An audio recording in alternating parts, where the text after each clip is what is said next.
Belarus reports downed Ukrainian UAV. Forced the Ukrainian drone to land, according to the Belarusian Ministry of Defense.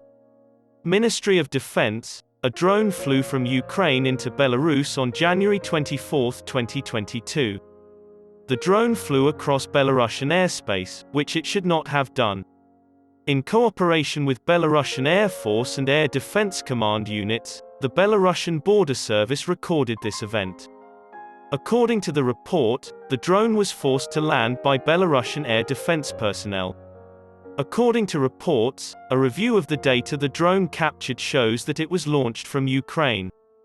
At 10:58 a.m. on January 24, Belarus asserts that it was discovered that the drone was launched near the Ukrainian hamlet of Pischa, Kovel District, Volyn Oblast, Belarus, 1.7 kilometers away from the Belarusian border. See map.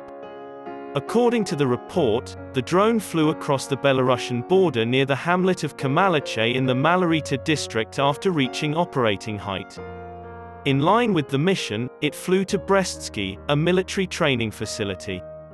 Belarus Defense Ministry summoned Ukrainian Embassy military attaché Colonel Sergei Katsuba on 3 February 2022 in connection with the incident.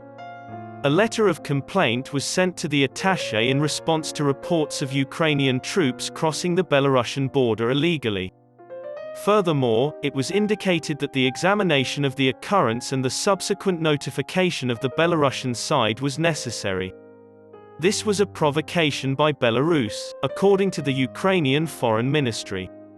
In a statement, Oleg Mykolenko, spokesperson for the Ukrainian Ministry of Foreign Affairs, stated Ukraine has not deployed an unmanned aerial vehicle into Belarusian territory.